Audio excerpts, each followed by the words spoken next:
Selamat pagi Bapak Ibu Saudara semua. Senang sekali bersama dengan Bapak Ibu sekalian. Mari kita akan bersama-sama belajar firman Tuhan dari Ibrani pasal yang ke-9 ini. Bahan perenungan di ayat 1 sampai yang ke-10. Mari kita akan bersama-sama berdoa terlebih dahulu. Tuhan Allah Bapa di surga, di dalam nama Tuhan Yesus, kami bersyukur, berterima kasih kepada Tuhan. Kesempatan pada hari ini boleh kami bersama-sama datang ke rumah Tuhan untuk berdoa bersama. Dan saat yang terindah ketika kami dekat kaki Tuhan dan juga mendengarkan perkataan firman-Mu. Biarlah Tuhan memampukan kami untuk kami dapat mengerti apa yang Kau maksudkan. Kau juga menolong kami untuk kami dapat menggenapi firman Tuhan dalam hidup kami setiap hari. Terima kasih Bapa, inilah diri kami. Kami sedia untuk belajar firman-Mu.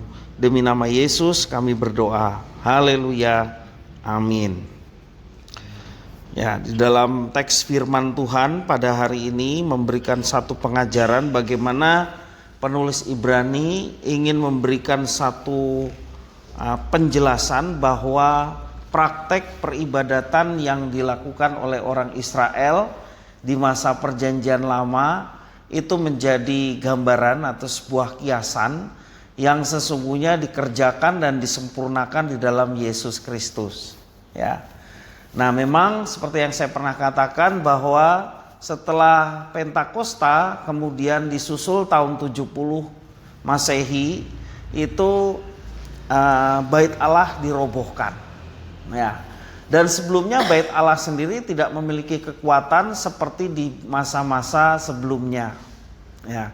Kenapa demikian? Karena memang Tuhan berencana akan merobohkan bait Allah dan menggantikannya dengan bait Allah yang baru. Dan bait Allah yang baru itu dikatakan firman Tuhan di dalam 1 Korintus pasal yang ke-6 ayat yang ke-19. Tidak tahukah kamu bahwa tubuhmu adalah bait Roh Kudus, ya, bait Allah, ya. Jadi setiap kehidupan orang percaya, maksudnya tubuh orang percaya disebut bait Allah, ya, dan Allah tidak mendirikan bait Allah yang baru.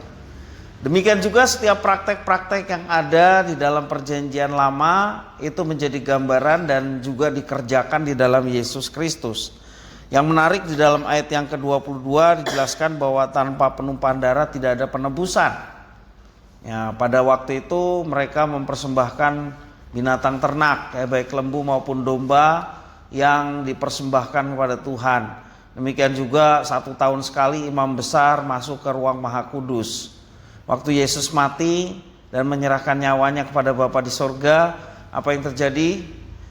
Tirai bait Allah, ya, yang memisahkan antara ruang Maha Kudus dan ruang kudus itu, tirainya terbelah menjadi 2, sehingga dengan kata lain umat bisa langsung masuk ke dalam ruang Maha Kudus. Tidak ada lagi pembatas, karena sang imam besar sekaligus korbannya Yesus Kristus, dia menjadi imam besar sehingga kita tidak terhalang lagi, ya.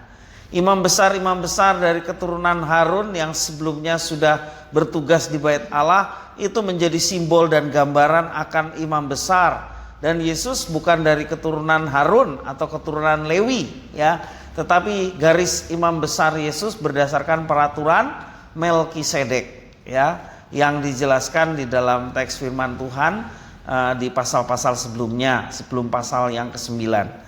Ya, peraturan imam yang langsung dari Tuhan.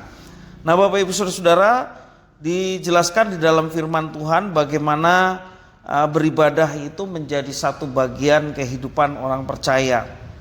Ibadah sejatinya adalah sikap tunduk kepada Allah, ya. Manusia perlu menyadari bahwa Tuhan Allah itu mulia, sedangkan ciptaannya telah jatuh dalam dosa.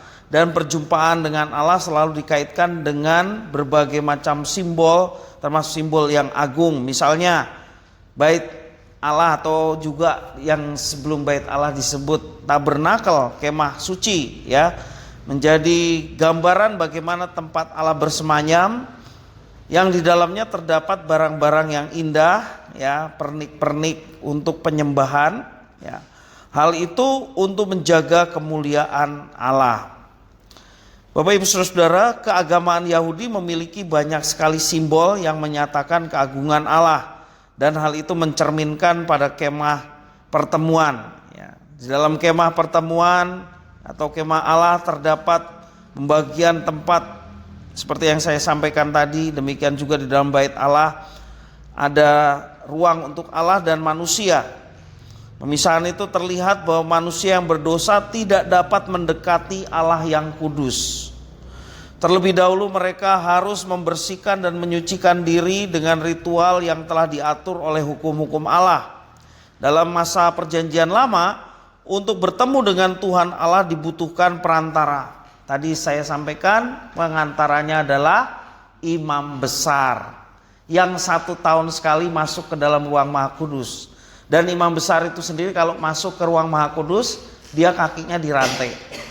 Mana tahu dia tidak berkenan akhirnya mati di dalam, dan orang yang di luar, ya, tidak bisa mengambil mayat dari imam besar itu ke dalam, mereka pun akan mati.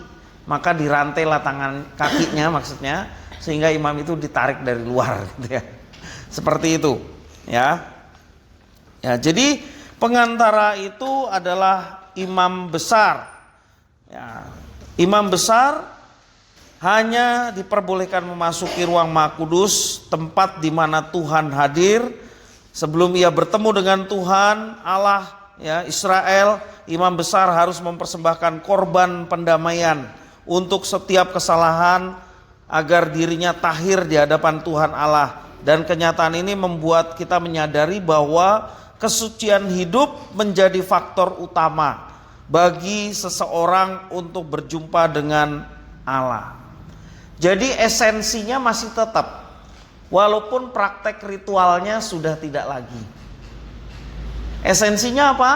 Kesucian hidup, ya. Kesucian imam besar itu menjadi faktor untuk bisa diterima, dan kesucian itu harus ada korban.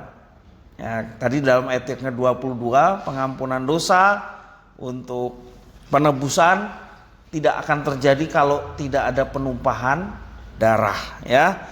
Nah, Yesus sebagai imam besar agung yang sempurna telah menjadi pembuka jalan bagi manusia sehingga manusia dapat berjumpa dengan Tuhan Allah tanpa diliputi rasa takut. Ya, Ia telah mempersembahkan dirinya. Sekali lagi, Yesus bukan saja imam besar, tetapi Dia juga korban agung, ya. Imam sekaligus korbannya. Ya. Yesus mempersembahkan dirinya sebagai korban pendamaian dan tebusan terhadap dosa-dosa kita. Dengan penebusan itu manusia dapat masuk dalam hadirat Allah dengan rasa aman dan sukacita. Makanya ada lagu apa? Ku masuk ruang Maha Kudus. Ya, sebenarnya kita nggak boleh. Yang masuk adalah imam.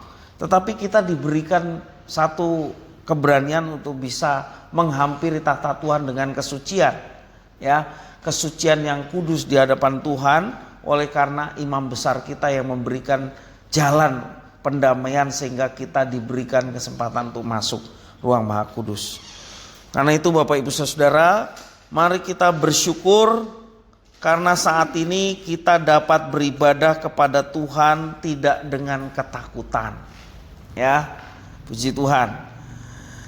Bukan dengan ketakutan tetapi dengan sukacita. Jadi Tuhan memberikan satu berkat yang luar biasa dalam hidup kita. Kita datang pada Tuhan bukan dengan ketakutan. Waduh, kalau dulu tidak benar aja langsung mati, ya. Mengerikan sekali, ya. Mau beribadah kepada Tuhan itu harus potong binatang dulu. Karena apa? Karena untuk menghadap Tuhan harus suci dulu. Sementara kita berdosa. Dan penyembelihan binatang kurban itu, ya, itu menimpakan dosa kita, simbolnya, ya, ditimpakan kepada binatang itu, dan upah dosa adalah mati. Tetapi yang mati adalah binatang itu sebagai penebusan bagi umat yang mau datang kepada Tuhan. Sekali lagi, itu adalah gambaran bahwa yang sesungguhnya akan berkorban adalah anak domba Allah Yesus Kristus, ya. Kita datang kepada Tuhan tidak lagi dengan ketakutan, tetapi dengan riang gembira sukacita. Manusia yang selayaknya menerima hukuman oleh karena cawan murka Allah telah mendapatkan penebusan melalui Yesus Kristus, dan kematian Yesus Kristus atau darah Yesus yang mengalir, yang dicurahkan, itu membuka jalan dan memampukan kita tidak kembali pada kehidupan yang lama, tetapi kita diberikan kemampuan untuk hidup bagi Tuhan. Karena itu sekarang telah terbuka jalan meniti kehidupan di dalam Kristus. Mari gunakan kesempatan yang Tuhan berikan itu untuk hidup berkenan kepadanya. Dan percayalah, ketika kita memberikan hidup kita, tubuh kita untuk dipakai sebagai persembahan yang kudus, yang hidup dan yang berkenan, maka Tuhan yang akan menuntun dan melayakkan kita, karena kita dengan kesungguhan hati menyerahkan hidup kita kepada Tuhan. Dan Kristus yang telah mati di kayu salib, darahnya yang dicurahkan menjadi penebusan bagi kita dan juga keselamatan bagi kita. Sebab tanpa itu manusia tidak akan bisa selamat, ya. Di dalam ayat yang ke-22 coba kita hafalkan. Ibrani pasal 9 ayat yang ke-22.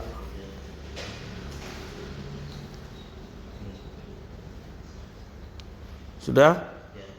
Mari kita membaca bersama-sama. 1, 2, 3.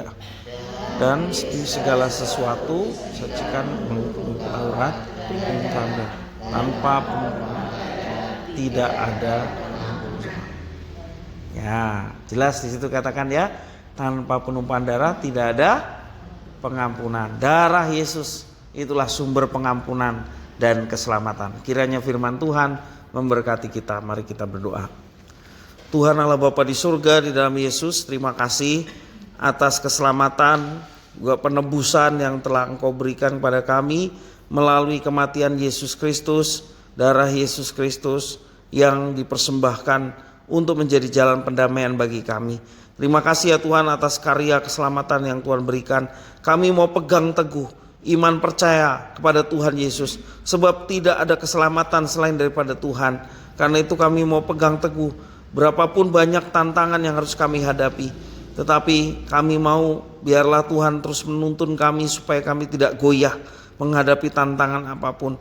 Karena kami tahu dan percaya bahwa hanya di dalam Yesus kami boleh mendapatkan keselamatan. Terima kasih ya Tuhan atas firman-Mu. Berkenan Engkau menuntun kami untuk menjadi pelaku-pelaku firman Tuhan. Demi nama Yesus Kristus kami sudah berdoa dan bersyukur. Haleluya. Amin. Demikian firman Tuhan.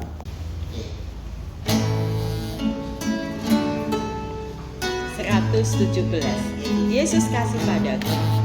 Yesus kasih padaku.